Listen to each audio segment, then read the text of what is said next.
General steps for cleaning and sanitizing a harvesting machine. Let's review the basic steps for cleaning and sanitizing a harvesting machine. Each piece of equipment or utensil has its own cleaning and sanitizing procedure, SSOP. However, there is a general sequence of 7 steps for doing so. Please pay close attention to this clip.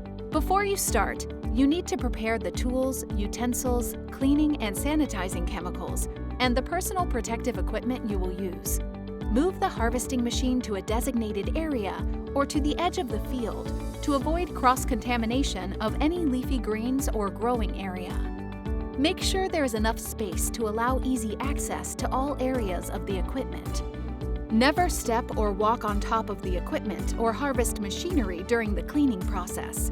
If possible, clean in good weather conditions and always work with acceptable lighting. Record any irregularities in the environment nearby and make a follow-up check if necessary. The first step is the dry cleaning or removal of gross soils. Manual tools or compressed air are good options. This step aims to remove any visible soil to prepare the surfaces for cleaning.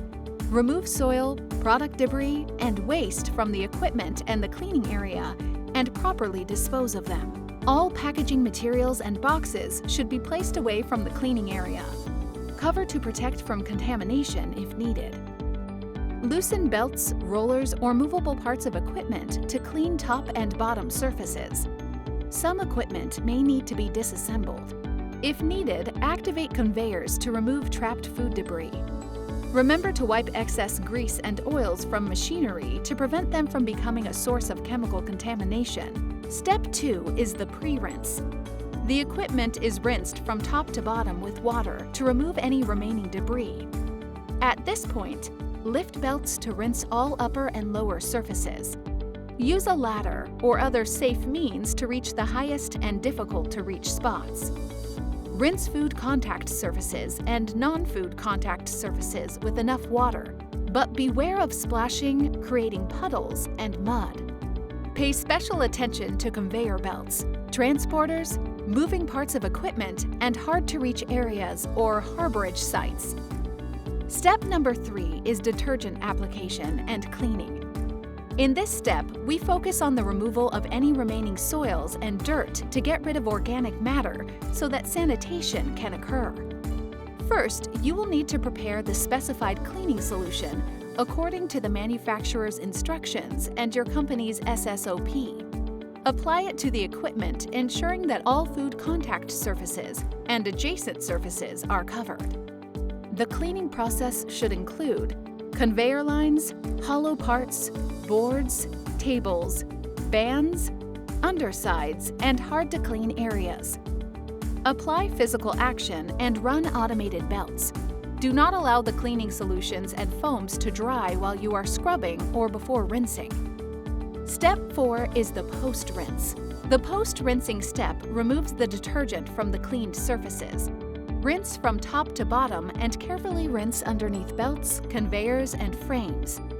Remember to run belts or conveyors in order to rinse them thoroughly. Avoid spraying and splashing dirt, detergent, or debris onto clean equipment. All detergent residues need to be removed, along with any soil and debris that remain on the harvesting machine.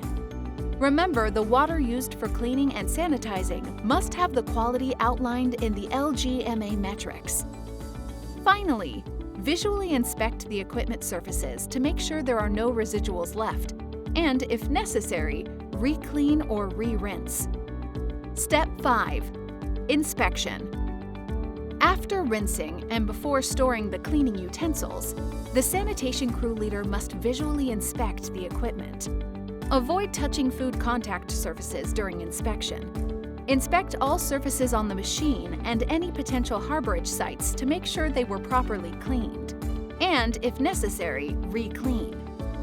Record the cleaning activities, such as date, time, crew, equipment IDs, and the inspection results.